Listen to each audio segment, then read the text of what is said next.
Je m'appelle Florian Legendre, alias Floteil. J'ai 32 ans, je suis à Villeneuve-d'Ascq. J'ai une infirmité motrice cérébrale et j'ai fait des études à l'UTB de Tourcoing en DUT animateur social et socioculturel de 2017 à 2019.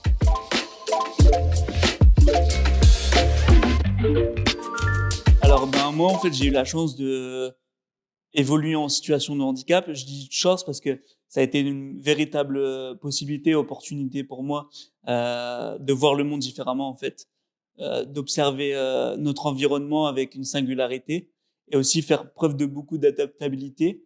Et j'ai eu aussi énormément de chance d'évoluer dans deux milieux qui étaient un peu cloisonnés. Le milieu validiste, on va dire le milieu où justement assez courant, où la société en règle générale, et le milieu un peu plus institutionnel, où là, en fait, c'était plutôt pour mes séances de kinésithérapie et tout ce qui est relaté, en fait, de l'aspect médical de ma singularité et de mon accompagnement éducatif. Et en fait, c'est trop bien d'avoir côtoyé ces deux mondes-là parce que c'est là où j'ai vite remarqué qu'il y avait vraiment des passerelles à faire entre les publics, qu'ils soient en situation de handicap ou non.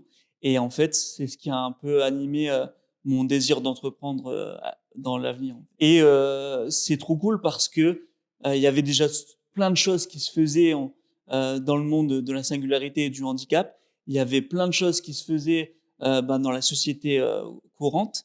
Et je me suis dit qu'il y avait énormément de ponts à construire en fait entre ces deux univers et surtout chercher la synergie et la transversalité entre ces deux mondes qui aujourd'hui, par chance, communiquent beaucoup plus qu'avant.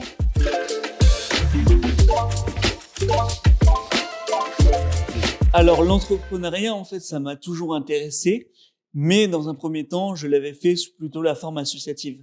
Voilà, le fait de m'impliquer, le fait de gérer des projets et développer des concepts aussi, chercher la transversalité, l'intelligence collective, c'est toujours des sujets qui m'ont intéressé.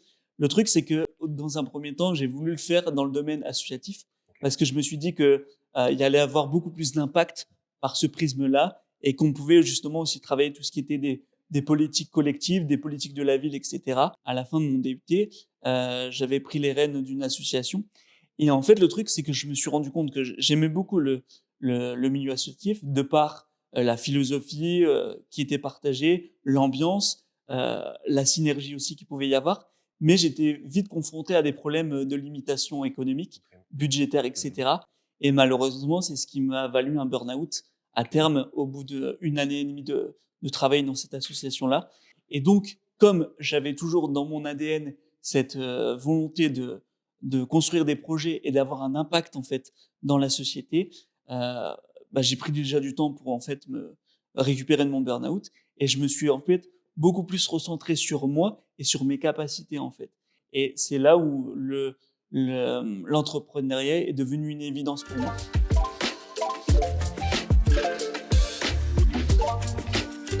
Les projets souvent entrepreneuriaux, ça part souvent d'une initiative personnelle, d'une passion. Donc moi, je suis passionné par l'art en général. Et chez moi, en fait, j'avais déjà une multitude de tableaux street art et de diverses œuvres d'art. J'avais plus de surface en fait d'exposition de ces œuvres-là.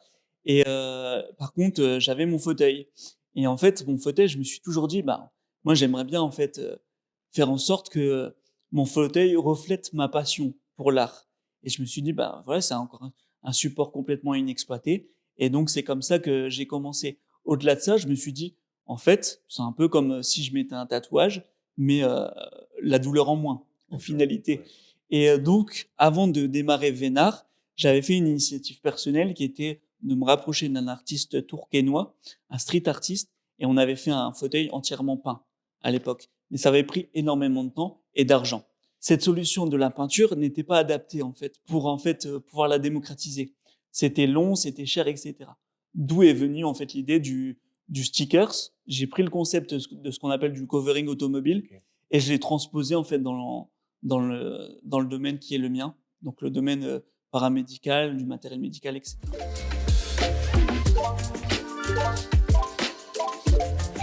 ça a été véritablement progressif. OK. En fait, si, je vais un peu revenir au départ parce que j'en ai peut-être parlé très rapidement, mais en fait, quand je me suis lancé dans l'entrepreneuriat, j'étais, j'avais en fait créé une SASU, une société à action simplifiée unilatérale et en finalité, en fait, j'ai dû fermer cette SASU parce que j'ai eu une problématique personnelle. En gros, j'ai plus de fauteuil roulant pendant un pendant un temps, il était en panne donc ça a impacté, tout le volet commercial de mon entreprise, ce qui a occasionné, sa fermeture.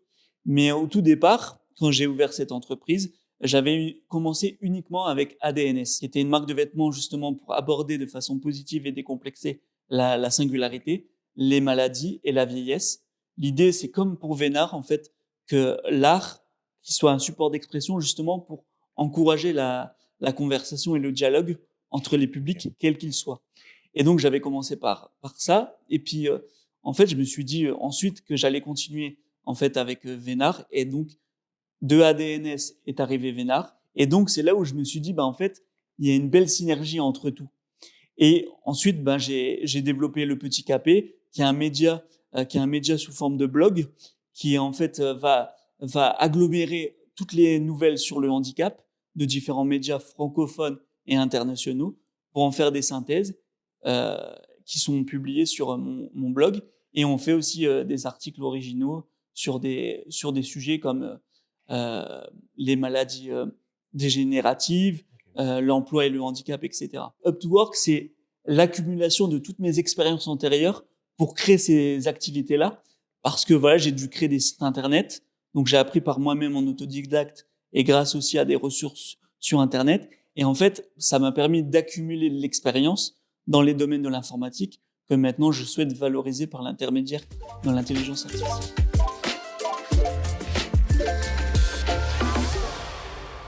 Alors, des obstacles, il y en a eu pas mal. Ouais. Notamment, je vais revenir sur la période de 2021 où, ma première entreprise était en pleine expansion et que mon fauteuil du jour au lendemain m'a lâché. Ça fait que j'ai dû rester plusieurs mois en fait, dans mon appartement avec un fauteuil obsolète et qui ne me permettait plus de me déplacer. Donc là, en fait, il y a eu une grosse phase d'introspection et je pense que, voilà, dans les principaux défis que j'ai dû affronter, il y a des défis limitants aussi par rapport à mon handicap. Il y a aussi des défis limitants aussi, suite au fait que, Vénard a été une approche innovante et donc je me suis confronté à des problématiques et aussi, j'ai dû avoir beaucoup d'implications pour essayer de convaincre en fait, tout dans une démarche d'argumentation et Ouais. cetera. Donc, pour surmonter ces obstacles-là, en fait, il a fallu du temps et je pense que le ce qui me permet aujourd'hui de pouvoir rebondir et ce qui me permet de pouvoir, ben, percevoir l'avenir et continuer à entreprendre, c'est le fait aussi de, ne pas s'arrêter à un seul obstacle. Moi, ce qui m'a permis aussi de surmonter, ces différents obstacles, c'est vraiment essayer de me comprendre moi, essayer de me comprendre mon fonctionnement et cetera. Parce qu'à partir du moment où on se comprend et ben, on arrive à mettre en place des stratégies justement pour, ben, aller de l'avant et sortir de ces difficultés.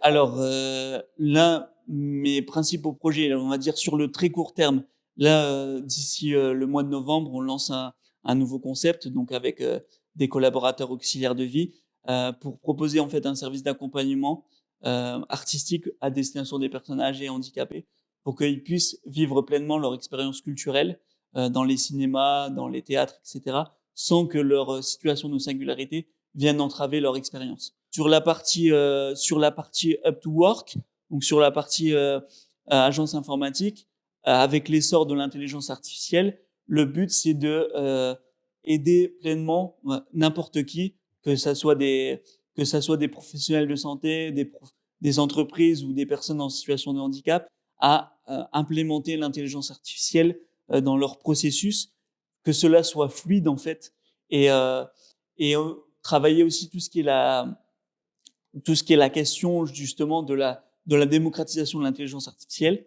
Et sur Vénard, en fait, l'idée c'est de continuer à travailler en fait avec les quelques fabricants de fauteuils qui me font confiance actuellement, continuer bien évidemment à étendre le rayonnement de Vénard et surtout travailler en fait des processus de personnalisation complète de bout en bout au niveau des fauteuils en fait, un peu à l'instar des préparateurs auto, faire la OK. même chose mais pour les fauteuils et les dispositifs médicaux.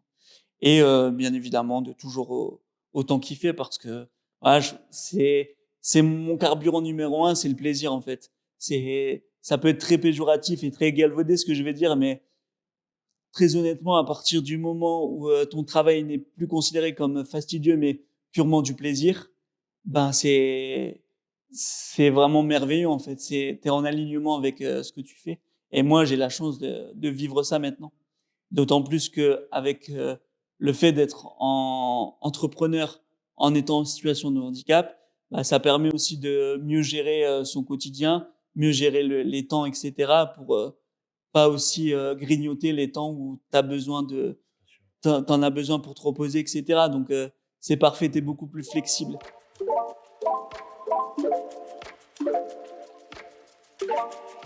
Alors, moi, je pense que en fait, alors, il y a pas d'injonction à entreprendre. Il faut entreprendre si tu as une petite lumière ou une petite flamme en toi qui crépite pour dire de vouloir monter un projet et cetera. Je dirais le plus important, c'est, de se connaître et tu vas apprendre à te connaître, en fait, en faisant aussi des erreurs. Donc il y a ça, mais je pense que et ça, je rebondis par rapport à ce que j'ai dit la première chose, mais en fait, heu, le principal, c'est de se connaître. On peut commencer à établir des procédés, notamment dans son apprentissage, dans sa manière d'interagir aussi avec le monde et cetera et c'est ça qui est super important. Parce qu'aujourd'hui, les connaissances, pour devenir entrepreneur ou même les connaissances au sens large, ils n'ont jamais été aussi, accessibles et démocratisés qu'aujourd'hui. Entre les ressources universitaires, les ressources sur internet, l'intelligence artificielle et cetera, on peut se former sur tout et le conseil aussi sur le fait de se connaître, c'est aussi de ne pas s'arrêter à uniquement les informations que vous trouvez sur un support. Il faut toujours creuser parce qu'en fait, on se rend compte qu'il y a toujours des orientations dans les informations que vous allez obtenir. Et donc, c'est pour ça que pour avoir une approche complète, il ne faut pas s'arrêter qu'à une seule source d'information. Il faut creuser. Et en fait, plus vous allez creuser, plus vous allez pouvoir travailler votre esprit critique, les nuances et tout ça. Et ça, c'est super important dans l'entrepreneuriat. Et c'est ce qui va peut-être guider ou pondérer certains choix que vous allez faire et qui va vous permettre de vous faciliter votre intégration dans l'entrepreneuriat. Pour moi, le meilleur conseil que je peux donner, c'est se donner le temps de se connaître OK. et prendre justement le temps de s'analyser, de faire son introspection pour partir sur de bonnes bases en fait. Et surtout, il faut pas lâcher à la première difficulté.